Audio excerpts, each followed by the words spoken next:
نبی پاک صلی اللہ علیہ وآلہ وسلم نے غزوہ احد کے دن جب جنگ ختم ہو گئی تھی تو فرمایا، کوئی ہے جو مجھے سعد ابن ربیعہ کی خبر لا دے؟ ابی بن کعب رضی اللہ تعالیٰ عنہ عرض کرتے ہیں، اللہ کے رسول، میں یہ حکم بجا لاؤں گا۔ نبی کریم صلی اللہ علیہ وآلہ وسلم نے فرمایا، اگر سعد تمہیں زخمی حالت میں ملے تو اس کو میرا سلام کہنا۔ صحابی کہتا ہے، میں لاشوں میں دیکھتا رہا، مجھے سعد کی لاش نہ ملی۔ میں نے زندوں میں دیکھا، سعد نہیں ملا۔ زخمیوں میں گیا تو میں نے دیکھا 17 آدمی زخمی ہیں، ان زخمیوں کے نیچے زخموں سے چور سعد تڑپ رہا ہے۔ میں نے نیچے سے سعد کو نکالا اور نکال کر کہا، تجھے نبی پاک صلی اللہ علیہ وآلہ وسلم نے سلام بھیجا ہے۔ ہاں ہاں، اسی نبی نے اس ساری کائنات جس پر سلام بھیجتی ہے، دیکھو اس نے سعد کو سلام بھیجا ہے۔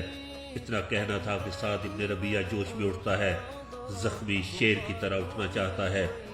کہا، نبی نے مجھے سلام بھیجا ہے۔ اٹھنا چاہتا ہے مگر تڑپ کر زمین پر گر جاتا ہے۔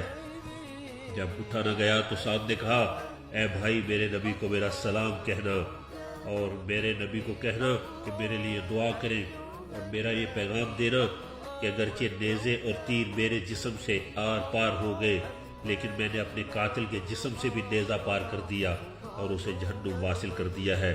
اور میری قوم انصاریوں کو جمع کرنا اور کہنا، انصاریوں، میرے نبی کے نام پر کٹ جانا، مٹ جانا، لٹ جانا، ذبح ہو جانا، ٹکڑے ٹکڑے ہو جانا۔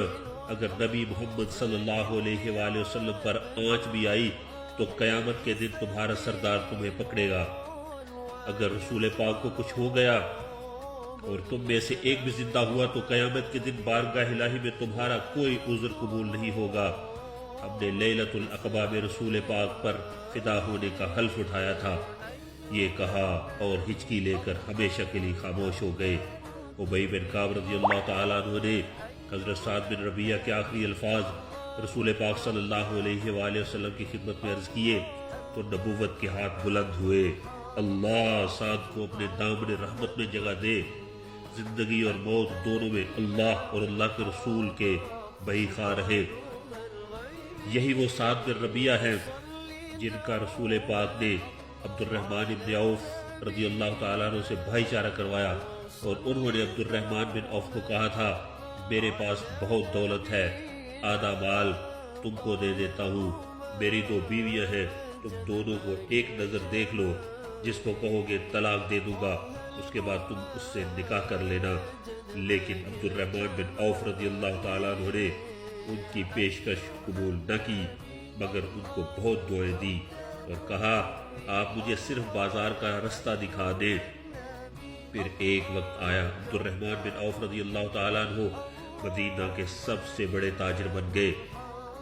وہی صحابی ابی بن کعب جو سعد کو لینے گئے تھے، مدینہ منورہ کی ایک گلی سے گزر رہے ہیں، کہتے ہیں، میں نے دیکھا ابو بکر صدیق رضی اللہ تعالیٰ عنہ اپنے مکان کے دروازے پر چٹائی بچھا کر لیٹے ہیں، اور ایک چھوٹی سی بچی ابو بکر کے سینے پر کھیل رہی ہے۔